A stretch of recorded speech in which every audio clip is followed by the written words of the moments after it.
এইটা হলো আমাদের কমন এমিটার সার্কিটের জন্য একটা ডায়াগ্রাম, সার্কিট ডায়াগ্রাম। এইটা দিয়ে আমরা আগে পর্যন্ত এইটার মধ্যে বেস কারেন্ট অ্যাম্প্লিফিকেশন ফ্যাক্টর পড়ছি। এইটার অ্যাম্প্লিফিকেশন যে হচ্ছে সেটা আমরা দেখছি।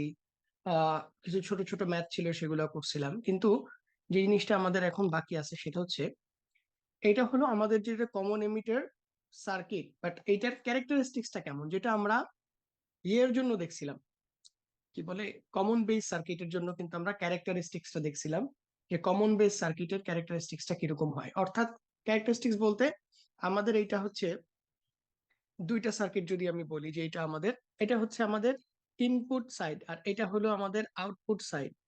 এবং এই ক্ষেত্রে আমরা জানি যে কমন এমিটার, যেহেতু এখানে এমিটারটা হচ্ছে কমন। আচ্ছা, আমি যদি একটু মার্কিংটা করে দিই, এটা হচ্ছে কালেক্টর, এটা হচ্ছে আমাদের এমিটার, আর এটা হচ্ছে আমাদের বেস। তাহলে এই কেসে আমাদের ইনপুট সার্কিট হচ্ছে বেস এমিটার সার্কিট, এটা হচ্ছে আমাদের ইনপুট সার্কিট। আর এই কালেক্টর এমিটার সার্কিট, এটা হলো আমাদের আউটপুট সার্কিট। তাহলে এখন এই ইনপুট সার্কিটের জন্য আমাদের দুইটা ক্যারেক্টারিস্টিক্স থাকবে, অর্থাৎ ইনপুট ভোল্টেজ এবং ইনপুট কারেন্টের মধ্যে একটা ক্যারেক্টারিস্টিক্স পাবো। আবার আউটপুট ভোল্টেজ, আউটপুট কারেন্টের ভিতরে আমরা একটা ক্যারেক্টারিস্টিক্স পাবো, ইনপুট ক্যারেক্টারিস্টিক্স। এটা আসলে কার কার মধ্যে ক্যারেক্টারিস্টিক্স কি বলছে এখানে? এটা হচ্ছে বেস কারেন্ট আইবি এবং বেস এমিটার ভোল্টেজ ভিবিই, এদের ভিতরে relationship at a constant collector emitter voltage. অর্থাৎ সিইটাকে অপরিবর্তিত রেখে বেস কারেন্ট আর বেস এমিটার ভোল্টেজের ভিতরে যে মানে ক্যারেক্টারিস্টিক্সটা, কার্ভটা, এটাকে আমরা বলবো ইনপুট ক্যারেক্টারিস্টিক্স। এক্ষেত্রে অবশ্যই ডিফারেন্ট ভ্যালুজ অফ ভিসিই এর জন্য এই কার্ভটা পরিবর্তন হয়ে যাবে। ঠিক কমন বেসে যেরকম আমরা দেখছিলাম, আউটপুট সাইডের ভোল্টেজটাকে আমাদেরকে ফিক্স রাখতে হয়, কারণ সেটা চেঞ্জ করলে আবার আমাদের ইনপুট ক্যারেক্টারিস্টিক্সও চেঞ্জ হয়ে যাবে। সেই জন্য ভিসিইটাকে ফিক্স রেখে আমরা এই দুটোর ভিতরে কার্ভটা দেখতে চাচ্ছি। ভিসিই ডিফারেন্ট ভ্যালুর জন্য আবার ডিফারেন্ট টাইপস অফ কার্ভস আসবে। আচ্ছা, এটার ক্ষেত্রেও দেখো, আমরা যদিও মেহতার বইতে যে সিম্পল ক্যারেক্টারিস্টিক্স কার্ভটা আঁকা আছে সেটাও আমরা ব্যবহার করব, কিন্তু সেটা পরে। আগে আমরা একটা প্র্যাকটিক্যাল, যেটা আমাদের অ্যাকচুয়াল সিনারিও যেরকম হয় সেইটা দিয়ে আমরা দেখবো। সেটা হচ্ছে ওই যে বয়েলস্টারের বইতে। হ্যাঁ, বয়েলস্টারের বইটাতে আমরা যদি দেখি যে ইনপুট ক্যারেক্টারিস্টিক্সটা কেমন, দেখো এইটা হলো ভিবিই এর সাথে আইবির ক্যারেক্টারিস্টিক্স কার্ভ, ভিবিই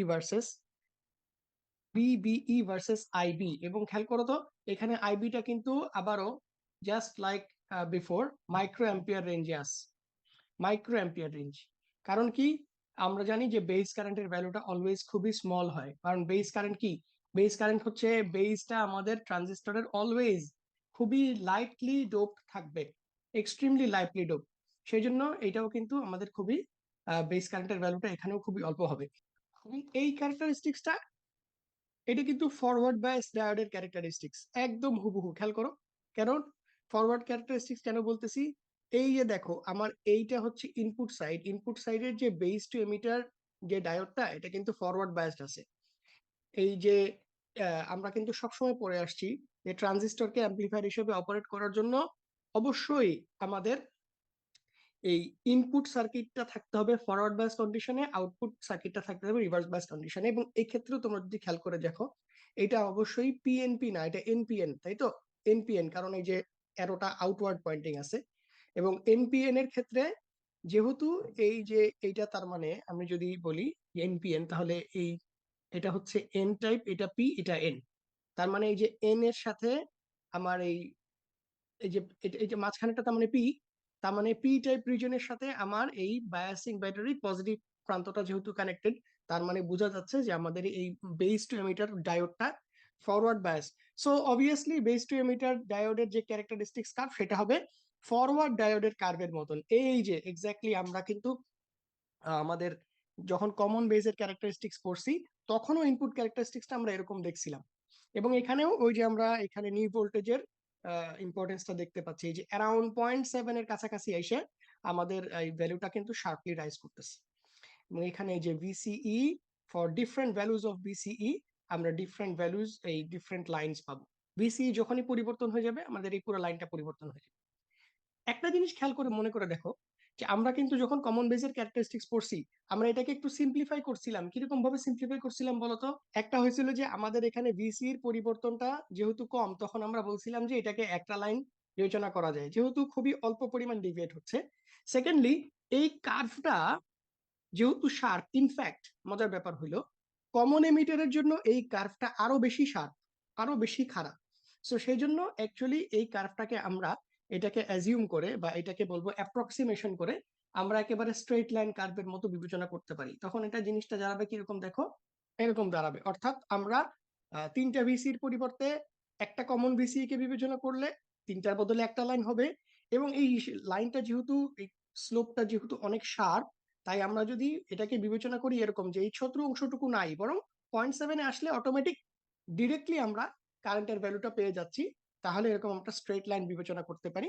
এইটাকে আমরা বলতে পারি যেটা হচ্ছে অ্যাপ্রক্সিমেট কার্ভ বা অ্যাপ্রক্সিমেশন, অ্যাপ্রক্সিমেট ইনপুট ক্যারেক্টারিস্টিক্স। ঠিক আছে?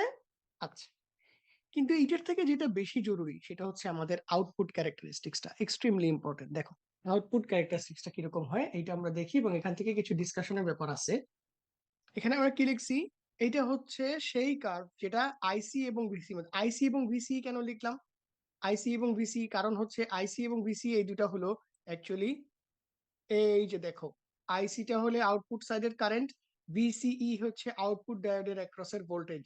সো আউটপুট ডায়োড এবং আউটপুট কারেন্ট, এদের ভিতরে ভোল্টেজ এবং কারেন্টের ভিতরে রিলেশনশিপ, এইটাকে আমরা বলবো আউটপুট ক্যারেক্টারিস্টিক্স। কিন্তু এট কনস্ট্যান্ট বেস কারেন্ট। কেন? কারণ বেস কারেন্টটা তো আমার ইনপুট। এই বেস কারেন্ট চেঞ্জ হয়ে গেলে আইসি অটোমেটিক চেঞ্জ হয়ে যাবে। সো একটা নির্দিষ্ট বেস কারেন্টের জন্য আইসি আর বিসি এর ভিতরে রিলেশনশিপ, এইটাকে আমরা বলবো আউটপুট ক্যারেক্টারিস্টিক্স। অবভিয়াসলি তার মানে বোঝাই যাচ্ছে যে এই আইবির ডিফারেন্ট মানের জন্য আমরা আলাদা আলাদা কার্ভ পাবো, ঠিক সেই আমাদের কমন বেজের মতনই একাধিক কার্ভ আসবে। ঠিক আছে? তাহলে দেখো এখানেও আমাদের একটা সিম্পল কার্ভ আছে যেটা মেহতার বইতে শো করা, ওইটাও আমরা একটু পরে দেখাবো। বাট মেইনলি আমরা যেটা যেটা থেকে আমাদের কার্ভটা শেখা দরকার সেটা হলো বয়েলস্টাডের বইতে আমাদের যে কার্ভটা প্রোভাইড করা আছে সেটা আমি একটু আবারও আনতেছি। ক্যারেক্টারিস্টিক্স কার্ভের জন্য আমরা বলছিলাম আগেও যে বয়েলস্টাডের বইটাতে ক্যারেক্টারিস্টিক্স কার্ভ গুলা খুব অ্যাকুরেটলি এবং খুব সুন্দরভাবে বলা আছে। আর ক্যারেক্টারিস্টিক শেখার জন্য বয়েলস্টাডের বইটা অনেক better compare to the Indian মেহতার বই বা অন্য কোনো বই থেকে। একটু আগে অবজার্ভ করো ফার্স্ট অফ অল, কার্ভটা কার কার ভিতরে কার্ভ? কার্ভটা হচ্ছে বিসিই এবং কার ভিতরে? আইসি। ঠিক আছে?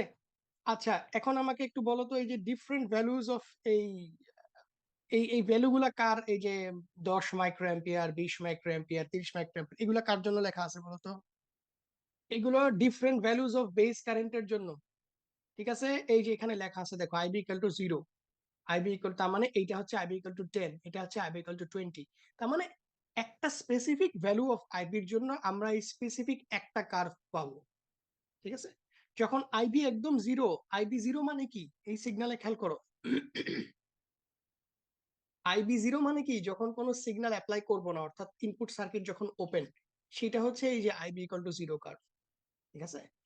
আর তার থেকে যত আমি আইবিটা ইনক্রিজ করব, অর্থাৎ ডিফারেন্ট ভ্যালুজ অফ সিগন্যাল যখন অ্যাপ্লাই হবে, তখন আমরা এই ডিফারেন্ট রেঞ্জেস অফ এই কার্ভটা পাবো।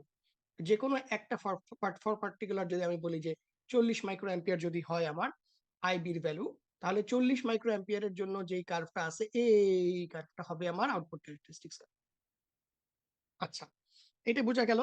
এখন কথা হলো যে তাহলে এইখানেও কিন্তু ওই কমন বেস সার্কিটের মতন তিনটা রিজিয়ন আছে। এই তিনটা রিজিয়ন কে কে সেটা একটু ছবিতে দেখো, আর আমি কিছু পয়েন্ট একটু লিখতেছি।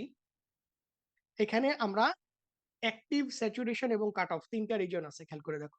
একটু খেয়াল করো, যে কোনো একটা কার্ভ যদি বিবেচনা করো, আমি জাস্ট মনে করো যে একটা কার্ভ নিয়ে আসি, এই যে এটা, এই কার্ভটা তুমি যদি খেয়াল করে দেখো, পার্টিকুলার ভোল্টেজ পর্যন্ত ওঠার আগ পর্যন্ত আমি যত ভিসি পরিবর্তন করতেছি তত এই আইসির মানটা শার্পলি ইনক্রিজ করতেছে। আচ্ছা, এইটাকে একটু মানে আরেকটু সহজ ভাবে বোঝার জন্য দেখি তো আমি মেহতার বইয়ের আমাদের যে কার্ভটা আছে সেটাকে আমি একটু ইমপ্লিমেন্ট করে নিয়ে আসি এই জায়গায়। মনে করো এইটাই একটা কার্ভ। আচ্ছা, এখানে এখানে ইয়ে লেখা তো 10 লেখা, তো মনে করো যে এটা হচ্ছে আমার 40, ফর এক্সাম্পল এটা হলো 40 মাইক্রো অ্যাম্পিয়ার। ওকে, মনে করো এটা সেই 40 মাইক্রো অ্যাম্পিয়ারের কার্ভ। এই কার্ভটাকে আলাদা করে দেখাচ্ছি। এইটা খেয়াল করো যে একটা পার্টিকুলার ভোল্টেজের পর্যন্ত ভিসিই ওঠার আগ পর্যন্ত আমার আইসির মানটা কিন্তু পরিবর্তন হতে থাকে, কিন্তু যখনই ভিসির মানটা ওই ওই একটা নির্দিষ্ট ভ্যালুতে চলে আসে, তারপরে এসে আমার এই ভিসির সাথে আইসির পরিবর্তনটা লিনিয়ার হয়ে যায়, অর্থাৎ অলমোস্ট কনস্ট্যান্ট হয়ে যায়। অলমোস্ট কনস্ট্যান্ট, পুরোপুরি কনস্ট্যান্ট না। এখানে যেরকম ছবিতে দেখানো হয়েছে একদম স্ট্রেট লাইন, একদম স্ট্রেট লাইন হয় না, ঠিক আছে, একটু কার্ভেচার থাকে, যেটা আমরা এই বয়েলস্টাডের বইতে দেখতে পাচ্ছি, মানে পাশের ডান পাশের কার্ভটাই দেখতে পাচ্ছি। এটা ইজ মোর প্র্যাকটিক্যাল। এর আগ পর্যন্ত কি হবে, তার মানে আমরা যখন একটা ট্রানজিস্টরকে অপারেট করব, তখন চেষ্টা করব এমন একটা রিজনে অপারেট করতে যে ভিসির পরিবর্তনের সাথে যেন আইসির পরিবর্তনটা না হয়। কেন, খেয়াল করো, আমি কিন্তু এই কথাটা বলতেছি, হয়তো বা এখন খেয়াল করে শুনতেছো কিনা জানি না, বাট পরে অবশ্যই ভিডিওটা দেখে একটু ক্লিয়ার হবা, দরকার হয় কয়েকবার এই ক্যারেক্টারিস্টিক্স এর জিনিসটা দেখবা। আমরা চাই এই যে আইসির পরিবর্তন, এই আইসির পরিবর্তনটা ডিপেন্ড করুক সিগন্যালের উপর।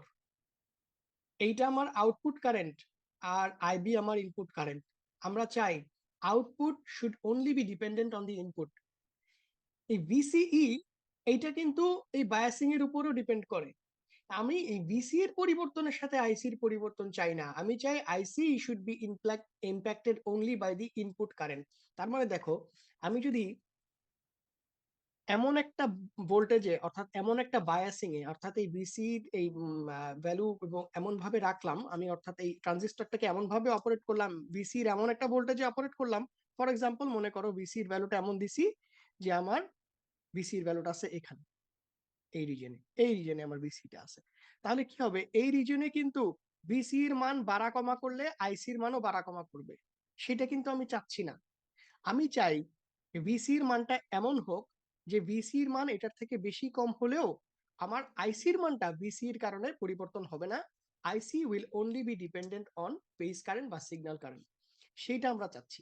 তার মানে এই যে রিজিয়নটা আছে, যে রিজিয়নটা হচ্ছে এই যে পয়েন্ট থেকে এই পয়েন্টের পর থেকে, এই পয়েন্টের পর থেকে খেয়াল করো, ভিসির মান যতই আমি বাড়াচ্ছি না কেন আইসির মানটা পরিবর্তন হচ্ছে না, ফিক্সড হয়ে আছে। আমি চাই আমার ট্রানজিস্টরটাকে এই রিজিয়নে অপারেট করতে। এই রিজিয়নে অপারেট করলে IC will be only dependent on base current IB, সেটা ভিসির উপরে নির্ভর করবে না।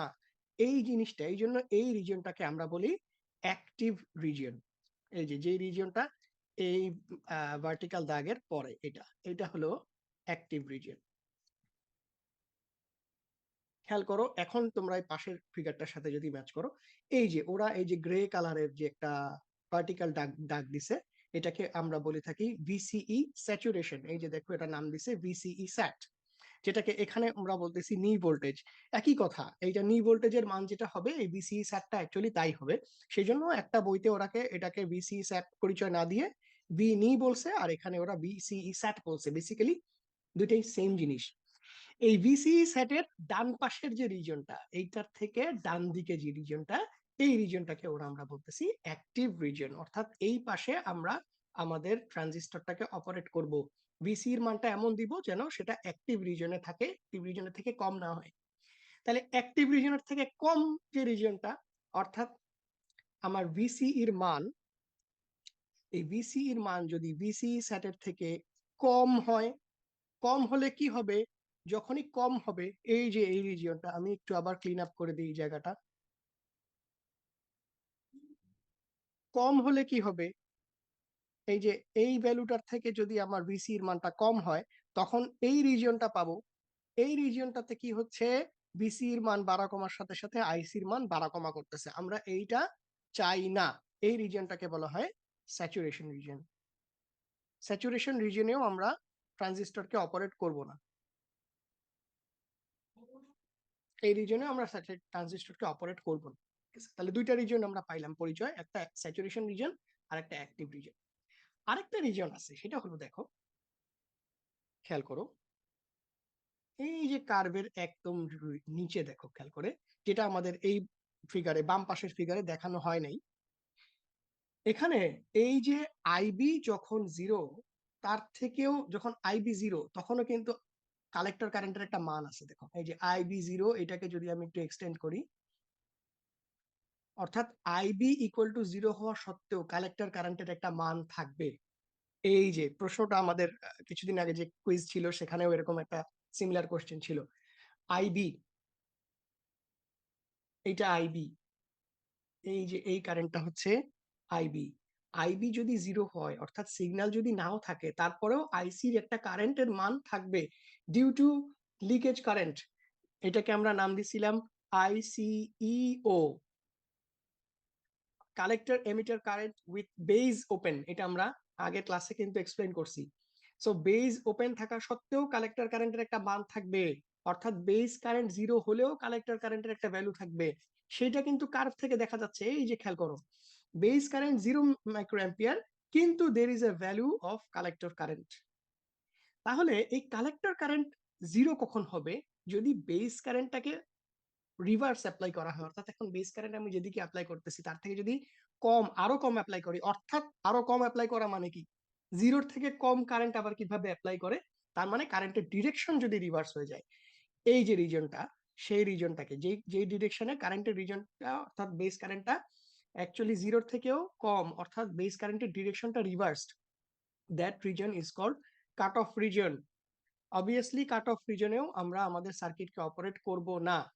এই যে তিনটা রিজন পাইলাম, একটা রিজন হলো যদি ভিসিই এর মান স্যাচুরেশন ভিসিই স্যাটের থেকে কম হয়, অর্থাৎ মি এর থেকে কম হয়, তাহলে যে রিজনটা পাচ্ছি সেটাকে আমরা বলি স্যাচুরেশন রিজন। এই যে দেখো ওরা গ্রে কালার দিয়ে একটা রিজনকে মার্ক করছে। আরেকটা রিজন পাচ্ছি, সেটা হচ্ছে যদি বেস কারেন্টের ভ্যালু 0 মাইক্রো অ্যাম্পিয়ারের থেকে নিচে হয়, সেই রিজনটাকে আমরা বলতেছি কাট অফ রিজন। এই দুইটা রিজন আমাদের জন্য অ্যাপ্লিকেবল না বা কাম্য না, বা আমরা এই দুইটা রিজন আমাদের জন্য অ্যাপ্রোপ্রিয়েট না for operating the transistor as an amplifier. বরং আমরা কি করব, আমরা চাই এমন একটা রিজনে আমাদের ট্রানজিস্টরকে অপারেট করতে যে ভিসির মানের সাথে যে রিজনে আইসির মানটা কনস্ট্যান্ট, অর্থাৎ আইসির মান ভিসির উপর ডিপেন্ড করবে না, রাদার এটা অলমোস্ট কনস্ট্যান্ট হবে। দ্যাট মানে region is called the active region. এই হলো আমাদের এই তিনটা রিজিয়নের মোটামুটি ব্যাখ্যা। সো এইটা, এই এক্সপ্লেনেশনটা তোমরা একটু বয়েলস্টাডের বই থেকে দেখবা। আমি একটু ছোট ছোট করে কয়েকটা পয়েন্ট একটু লিখে দিচ্ছি। এখন আমি যা কিছু বললাম এগুলাই আমি একটু জাস্ট নোট ডাউন করতেছি বা পয়েন্ট আউট করতেছি। এক নাম্বার হলো অ্যাক্টিভ রিজিয়ন। ওকে, এটা হলো আমাদের অ্যাক্টিভ রিজনের জন্য কয়েকটা important point out of many. আমি অনেকগুলা কথা বলছি, তার ভিতর থেকে বলতে পারো যে জাস্ট কয়েকটা ইম্পর্টেন্ট পার্ট আমি আনলাম। আচ্ছা, স্যাচুরেশন কি বলবো, কোনটাকে বলবো, বা স্যাচুরেশন রিজনের ব্যাপারে কিছু ইম্পর্টেন্ট কথা যদি বলি, তবে স্যাচুরেশন রিজন হচ্ছে সেই রিজন যেটা ওই যে ভিসিই স্যাট, এই যে অর্থাৎ স্যাচুরেশন ভোল্টেজ যেটা, সেটার বাম পাশে এক্সিস্ট করে। এবং এই ক্ষেত্রে আমরা দেখতে পাচ্ছি যে ভিসি এর মানের সাথে আইসির মানটা শার্পলি পরিবর্তন হয়, এবং এই রিজনে আমরা আমাদের ট্রানজিস্টরকে অপারেট করি না, সেটাও লিখে দিলাম। লাস্টলি, কাট অফ রিজনটা কোনটা, 0 বেস কারেন্টের নিচের যে রিজনটা সেটা কাট অফ রিজন, এবং সেক্ষেত্রেও আমরা ট্রানজিস্টরকে অপারেট করি না।